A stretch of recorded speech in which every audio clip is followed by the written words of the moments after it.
This is a quick update on the American chestnuts. Just trying to get this, get these pins up a little bit. I think I can do it with my hand. It's so damp here.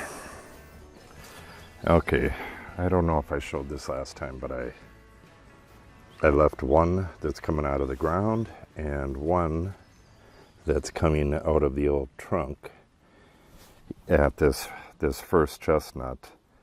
And what I got to do is make a choice. And it looks as though this one coming out of the trunk is the one that gets to live. And see, I'm going to plant the oaks as well today. Getting real close to being done planting, which will be wonderful. Let's see if I can get down there and snip. So what I need to do is do a little bit of hand weeding.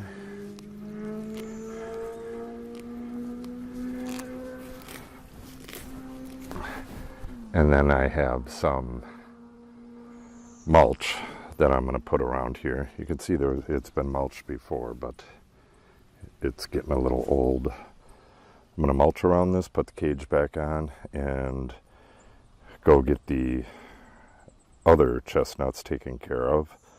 Then I got to plant them oaks deep in the woods.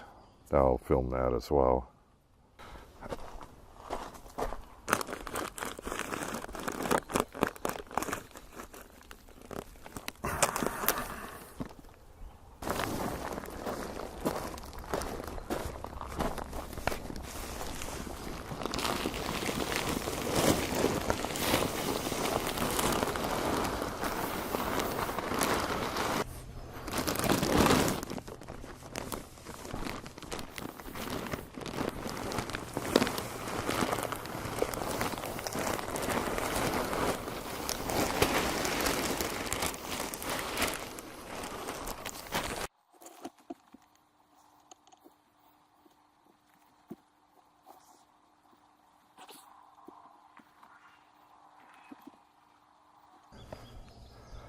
One down, 3 to go.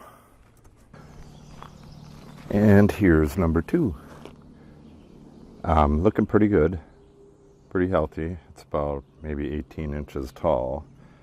But if you look at this stem, this is 3 years old, this is 2 years old, and this is 1 year old.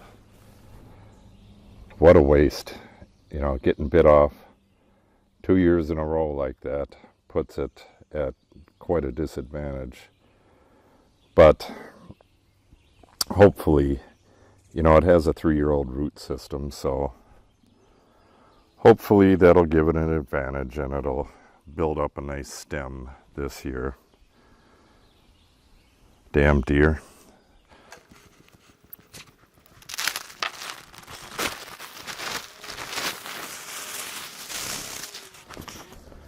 Don't want any mulch up against the stem. Then you get like slugs and stuff living in the mulch, and they got easy access to the stem, and it'll promote rot. Don't need any more damn rot around here. All done with number 2 and number 3. I'll just walk you through them. This number 2, for some reason, has always looked like crap. This one was also bitten off by the deer, but it's also always had, you know, kind of a piss poor look to it. It must be the soil here or something. But that one does not do that good. Well, I'll leave the gator there and walk down to the last one. After this, I'll be going up into the north pasture up there and spraying a batch of 2,4-D. The weather conditions are nearly ideal for it. A little windy, but the wind is not going to make a difference in this instance. The weather's cool and humid, so there's pretty much zero chance of the 2,4-D atomizing and turning into a gas and traveling where it's unwanted, meaning my grapes. And there's no way the wind is going to take it uphill against the wind. The wind's going the opposite direction, so perfect day to spray. Except that I'm sick, got a real nasty cold, and as soon as I'm done spraying one batch, I'm going to get in the house and get to bed, I think. Okay, and this is the one, counting from the far end, this is the fourth one. This one is doing quite well. This one actually, I believe this was bit off. I was looking at it a little earlier. Or maybe it's just, no, it's just growing funny. But the top, yeah, the top is, let's take a look at that. The top is kind of bit off, so I'll have to train one of the new branches to go up. We can't have any of these bushing out in the woods down here. So that's about it. The American chestnuts are good for another year, except for a little bit of fertilizing.